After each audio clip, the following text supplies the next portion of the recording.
हाँ जी, नमस्कार, स्वागत और अभिनंदन आप सभी का। आशा उम्मीद है आप सब मस्त हैं और अपनी तैयारी में व्यस्त हैं। आइए शुरू करते हैं आज का हमारा सेशन। जैसा आप सबको विदित है कि हम पुराने जो पेपर हुए हैं उनका सॉल्यूशन कर रहे हैं और उसमें राजस्थान जीके के जो क्वेश्चन आए हुए हैं उनके बारे में चर्चा कर रहे हैं। क्योंकि आगामी जो एग्ज़ाम होने वाले हैं, चाहे वो आपके रिट मेंस के एग्ज़ाम हो, चाहे आपके वो वीडियो के एग्ज़ाम हो, चाहे वो आपके सीईटी के एग्ज़ाम हो, चाहे वो आपके लैब असिस्टेंट के एग्ज़ाम हो, राजस्थान में जो भी एग्ज़ाम होने वाले हैं और उसमें यदि राजस्थान जीके आ रहा है तो आपके लिए बहुत ही महत्वपूर्ण सेशन रहने वाला है। आइए शुरू करते हैं आज का ये हमारा सेशन। लीजिए, ये रहा आज के हमारे सेशन का पहला क्वेश्चन। पूछा जा रहा है आपसे कि राव जोधा ने जोधपुर शहर की स्थापना किस वर्ष में की थी। यानी राव जोधा द्वारा जोधपुर शहर जो है वो कब स्थापित किया गया था। तो आप कहेंगे सर, राव जोधा ने जोधपुर शहर की जो स्थापना की थी वो है आपके, याद रखिएगा, 12 मई 1459। याद रखिएगा, 12 मई 1459 के अंदर राव जोधा ने कौन सा शहर बसाया था। याद रखिएगा, जोधपुर। और याद रखिएगा कि 1559 के अंदर कौन से शहर की स्थापना हुई थी। तो याद रखिएगा, उदयपुर। ये भी आप याद रखें, ठीक है। और जोधपुर जो शहर है इसे कहा गया है, याद रखिएगा, ब्लू सिटी। यानी कि राजस्थान का कौन सा शहर नीला शहर कहलाता है। याद रखिएगा, जोधपुर। वैसे वैसे याद रखिएगा, ये जो उदयपुर है ये हमारे राजस्थान का सफ़ेद शहर है, यानी कि वाइट सिटी के नाम से जाना जाता है, ठीक है। लीजिए अगला क्वेश्चन। अगला क्या कह रहा है। अगला है आपके सामने कि देश के स्वतंत्रता संग्राम के दौरान अंग्रेजों द्वारा फांसी पर चढ़ाए जाने वाले राजस्थान के पहले व्यक्ति कौन थे।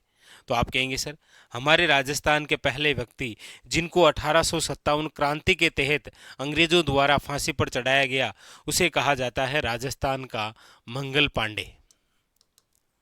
क्या कहा जाता है? राजस्थान का मंगल पांडे। और आप सब जानते हैं कि हमारे राजस्थान का मंगल पांडे जिसे हम कहते हैं वो है आपके, याद रखिएगा, अमरचंद बाठिया। कौन है? अमरचंद बाठिया। ये जो अमरचंद बाठिया है, याद रखिएगा, ये हमारे राजस्थान के बीकानेर जिले से संबंधित थे। लेकिन ये याद रखिएगा, ग्वालियर के अंदर व्यापार किया करते थे, इसीलिए नगर शेठ के नाम से भी जाने जाते थे।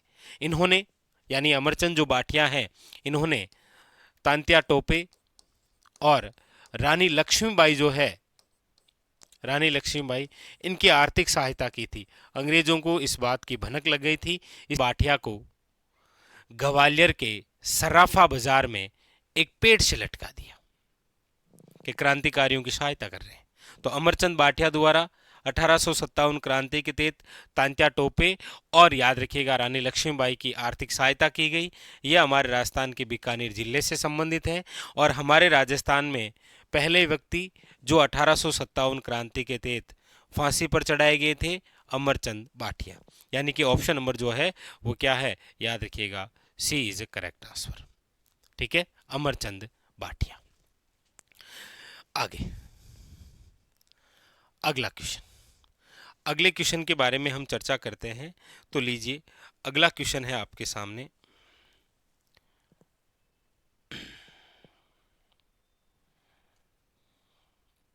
अच्छा, यहां से ये लीजिए।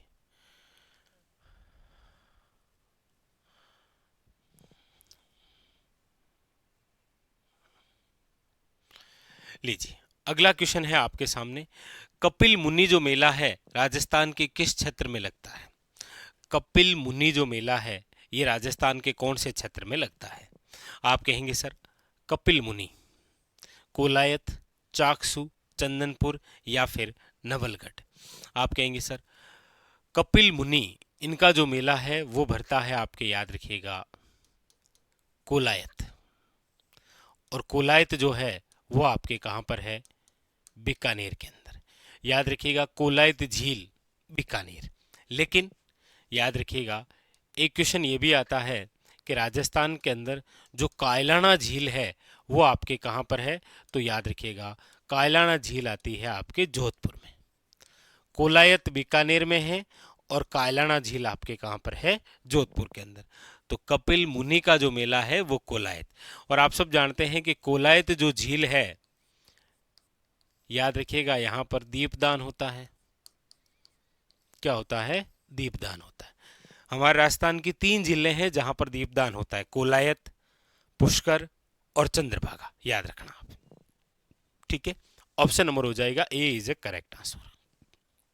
अगला अगला आपके सामने क्वेश्चन है कि राजस्थानी लोक कला का एक रूप जिसका प्रयोग दीवारों, द्वारों, चौखटों, चबूतरों, आंगन या फिर पूजा स्थलों पर आदि को सजाने के लिए किया जाता है, क्या कहलाते हैं?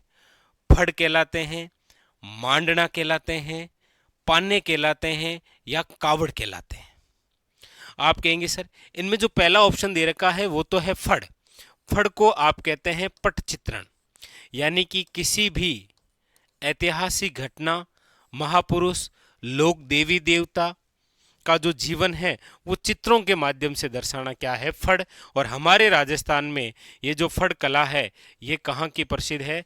तो आप कहेंगे सर शाहपुरा की प्रसिद्ध है। याद रखिएगा। पाने का मतलब क्या होता है? आप कहेंगे सर भाई जैसे आप अक्सर दीपावली के अवसर पर सुनते हैं कि लक्ष्मी जी को पानो ल्यानो है।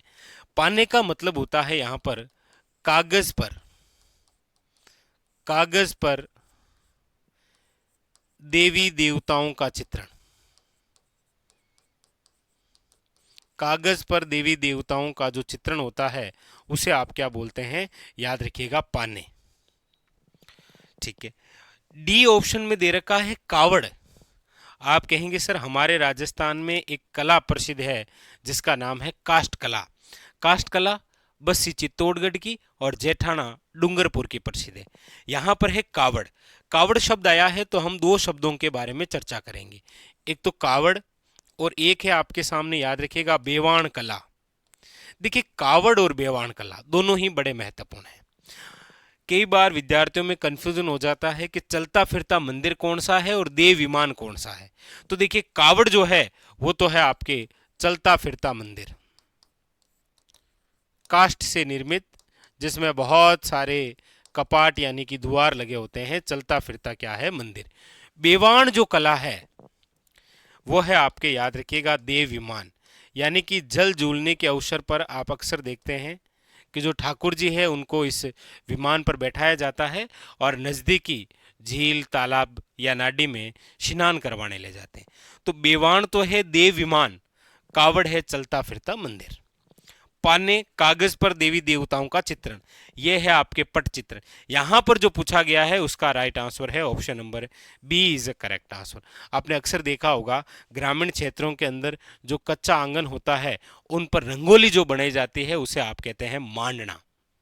क्या कहते हैं? मांडना। याद रखेंगे, ठीक है। आगे अगला क्वेश्चन, अगले है आपके सामने, देखिए क्वेश्चन क्या कह रहा है। अगला पूछा जा रहा है कि राजस्थान में निम्नलिखित में से किस स्मारक को मारवाड़ का ताजमहल कहा जाता है? यानी कि ऐसा कौन सा स्मारक है जिसे आप मारवाड़ का ताजमहल कहते हैं? ऑप्शन है जसवंतथड़ा, रणकपुर जैन मंदिर, देलवाड़ा मंदिर और फतेह प्रकाश स्थान। तो आप कहेंगे सर मारवाड़ का जो ताजमहल कहा वो है आपके यहाँ पर जसवंतथड़ा। ये जो जसवंतथड़ा है याद रखिएगा कहाँ पर बना हुआ है? तो जोधपुर के अंदर।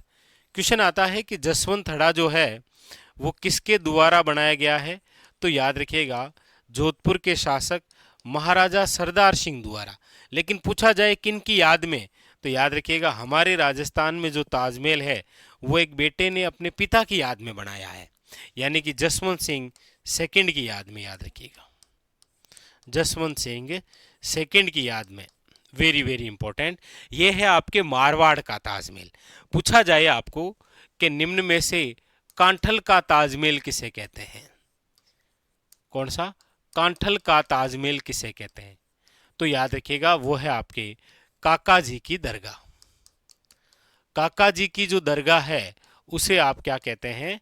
याद रखिएगा कांठल का ताजमहल। ये जो काका जी की दरगाह है ये आपके कौन से जिले में है? तो याद रखिएगा प्रतापगढ़ में। और ये जो कांठल है ना ये प्रतापगढ़ का ही प्राचीन नाम है। याद रखिएगा आपको कई बार पूछा जाता है ना कि कांठल का मैदान वो प्रतापगढ़ ही है, याद रखेंगे। एक आपको पूछा जाता है हाड़ौती का ताजमहल, और याद रखेंगे आप, हाड़ौती का जो ताजमहल है उसे ही कर्नल जेम्स टोड ने हमारे राजस्थान का दूसरा ताजमहल बताया है। और हाड़ौती का ताजमहल जो है वो है आपके अबली मीणी का महल, अबली मीणी का महल। तो मारवाड़ का ताजमहल, हाड़ौती का ताजमहल और कांठल का ताजमहल, ये आप तीनों याद रखेंगे। तीनों ही एग्जाम के लिए खास है, कहां पर है ये भी आप जरूर याद रखें। ठीक है, तो यहां पर जो पूछा गया वो हो जाएगा आपके सामने ऑप्शन नंबर ए।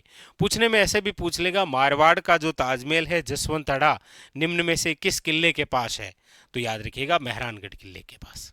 ठीक है, अगला अगला क्वेश्चन है आपके सामने, यहीं पर देख लेते हैं कि राजस्थान में उत्तरी मेवाड़ के भिल्लों का जो प्रसिद्ध गीत जो पुरुष और महिलाएं एक साथ गाते हैं इस नाम से जाना जाता है। यानी भिल्लों का ऐसा प्रसिद्ध गीत जिसमें महिला और पुरुष दोनों मिलकर गाते हैं, पटेलिया है, लांगूरिया है, मांड है या हमसीडो, जबकि ये नाम है हमसीडो। तो यहां पर जो पूछा गया है कि पुरुष और महिलाएं वो भी भील दोनों मिलकर जो गाते हैं वो है, याद रखिएगा, हमसीडो। क्योंकि यहां पर शब्द दे रखा है हम का मतलब है मैं और तुम यदि हम हो जाते कितने गम कम हो जाते। ठीक है, तो मैं और तुम यानी कि महिला और पुरुष दोनों मिलकर क्या गाते हैं, यहां पर जो पूछा गया वो है हमसीडो, याद रखिएगा। लेकिन यहां पर आप देखेंगे एक ऑप्शन है पटेलिया, लालर, माछर और बिछिया। ये जो गीत है याद रखिएगा हमारे राजस्थान के पर्वतीय क्षेत्रों के अंदर आदिवासियों द्वारा गाए जाने वाले गीत हैं, पर्वतीय क्षेत्र के गीत हैं, पटेलिया, लालर, माछर, बिछिया, याद रखना। ठीक है, और यहां पर जो लांगूरिया है वो आप सब जानते हैं केला देवी की आराधना में,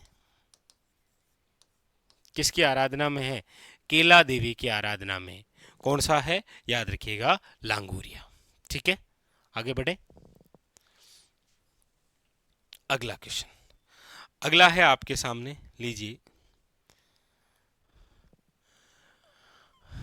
अगला क्वेश्चन यहां पर है कि रूप सिंह शेखावत, दयाराम, तारा शर्मा किस राजस्थानी नृत्य शैली के प्रसिद्ध कलाकार हैं? गरबा के हैं, घूमर के हैं, भवाई के हैं या तेरह ताली के हैं? तो आप कहेंगे सर यहाँ पर जो नाम दे रखे हैं इनका संबंध जिस नृत्य से है वो है भवाई नृत्य। भवाई नृत्य का दूसरा नाम है मटका नृत्य। बहुत सारी महिलाएं अपने सिर पर बहुत सारे मटके रखकर संतुलित रूप में जो नृत्य किया जाता है उसे भंवई या क्या कहते हैं, मटका नृत्य। तेहरे ताली नृत्य की भी बात आप जरूर याद रखें। यहां पर प्रसिद्ध जो महिला है उसका नाम है, याद रखिएगा, मांगी बाई। ये पूछा जाता है, मांगी बाई। ठीक है, लीजिए आगे। अगला क्वेश्चन, अगला है आपके सामने कि श्री जानकीलाल भांड राजस्थान की निम्नलिखित में से किस पारंपरिक प्रदर्शन कला में अपनी विशेषता के लिए प्रसिद्ध है? जानकीलाल भांड, आप कहेंगे सर ये वही व्यक्ति हैं जिन्हें राजस्थान में कहा जाता है, याद रखिएगा, मंकी मैन। मंकी मैन के नाम से आप जिसे जानते हैं वह है जानकीलाल भांड। और जानकीलाल भांड को आप कहते हैं बहरूपिया कला का जादूगर, याद रखिएगा। ऑप्शन नंबर यहां पर जो है वो क्या हो जाएगा, B is a correct answer, याद रखिएगा, जानकीलाल भांड। अगला है कि राजस्थान की कौन सी झील है जिसे आप तीर्थराज, तीर्थ स्थलों का राजा के नाम से भी प्रसिद्ध है? आना सागर झील है, पिछोला झील है, पुष्कर झील है या सिल्लीशेठ झील है? आप कहेंगे सर इस झील से जब भी क्वेश्चन आता है तो कोई ना कोई इसी प्रकार का उपनाम आता है कि कौन सी झील तीर्थराज। अब देखिए उसे तीर्थराज कहते हैं, उसे आप कोकण तीर्थ के नाम से जानते हैं, उसे आप हिंदुओं का पांचवां पवित्र तीर्थ स्थल कहते हैं, हिंदुओं का पांचवां, और उसे आप बावन घाटा झील कहते हैं। बावन घाटा झील वो है आपके, याद रखिएगा, पुष्कर झील। कौन सी है? Option number C is correct answer, Pushkar झील। और आप सब जानते हैं इसे ही आप कहते हैं तीर्थों का मामा। तीर्थों का मामा, तीर्थों का भांजा है मंचकुंड, तीर्थों की नानी है देवयानी कुंड, जो कि है आपके सांभर जयपुर। ठीक है, लीजिए आगे। लीजिए, देखिए यहां पर क्या पूछा जा रहा है। पूछा जा रहा है आपसे कि राजस्थान का निम्नलिखित में से कौन सा क्षेत्र जो है वो अंतर्राष्ट्रीय सीमा पर स्थित है। यानी कौन सा ऐसा क्षेत्र है जो अंतर्राष्ट्रीय सीमा पर। भाई जैसे हम देखते हैं कि ये हमारा राजस्थान है, और हमारा राजस्थान जो है वो किस देश के साथ अंतर्राष्ट्रीय सीमा बनाता है? तो हम कहते हैं कि वो बनाता है यहाँ पाकिस्तान के साथ। पाकिस्तान के साथ कौन सी दिशा से? तो आप कहेंगे सर ये उत्तर है और ये पश्चिम है, उत्तर पश्चिम दिशा से। कितनी सीमा बनाता है? 1070। कौन कौन से जिले? तो आप कहेंगे सर एक तो जिला है श्री गंगानगर, याद रखेंगे आप। एक जिला है आपके बीकानेर, याद रखेंगे। एक जिला आप जैसलमेर, याद रखेंगे। और एक जो जिला है वो है आपके, याद रखिएगा, कौन सा? बाड़मेर। ये जिले, इनमें से सर्वाधिक बनाता है जैसलमेर 464, बीकानेर बनाता है 168, बाड़मेर बनाता है 228 और गंगानगर बनाता है 210। तो यहां पूछा गया है कि कौन सा है? चूरू नहीं है, भीलवाड़ा नहीं है, राजसमंद नहीं है। ऑप्शन नंबर कौन सा हो जाएगा? D is a correct answer, Bikaner, आप याद रखेंगे। ठीक है, अब आपके सामने यहां पर ये जो है ये अंतर्राष्ट्रीय सीमा है 1070, जबकि 4850 किलोमीटर जो है वो अंतर्राज्यीय सीमा है, जो पंजाब, हरियाणा, यूपी, एमपी और गुजरात के साथ साझा होती है। ठीक है, अगला है यहां पर कि कर्क रेखा राजस्थान के निम्नलिखित में से किस भाग से होकर गुजरती है। यानी हमारा जो राजस्थान है, इस राजस्थान में ये जो कर्क रेखा है इसकी लोकेशन क्या है? तो आप कहेंगे सर ये रहा राजस्थान, भाई ये रहा राजस्थान, और इस राजस्थान के इस भाग से, कौन से भाग से? तो आप देखेंगे ये जो भाग है इस भाग से कर्क रेखा गुजरती है। यानी कि इसका जो राइट आंसर है यहां पर पूछा गया है वह है दक्षिणी सिरे से। कहां से? दक्षिणी सिरे से। लेकिन कर्क रेखा राजस्थान के दक्षिणी सिरे के कितने जिलों से गुजरती है? तो याद रखिएगा 2 जिलों से। 2 जिले कौन कौन से हैं? तो आप कहेंगे सर एक तो है बांसवाड़ा, याद रखिएगा, और एक जिला है आपके कौन सा? डूंगरपुर। ये जो कर्क रेखा है इसे आप कह सकते हैं 23 डिग्री 30 मिनट उत्तरी अक्षांश। तो कई बार ऐसे भी पूछ लेता है। तो कर्क रेखा याद रखेंगे भारत के तो मध्य से गुजरती है, 8 राज्यों से गुजरती है, लेकिन राजस्थान के संदर्भ में ये दक्षिण से गुजरती है और 2 जिलों से गुजरती है। 2 जिले कौन कौन से? एक तो आप याद रखेंगे बांसवाड़ा और एक आप याद रखेंगे कौन सा? डूंगरपुर। ठीक है, तो ये थे आज के हमारे महत्वपूर्ण क्वेश्चन। तो आज के लिए इतना ही। मस्त रहिए, अपनी तैयारी में व्यस्त रहिए और लगातार पढ़ते रहिए। धन्यवाद आप सबका।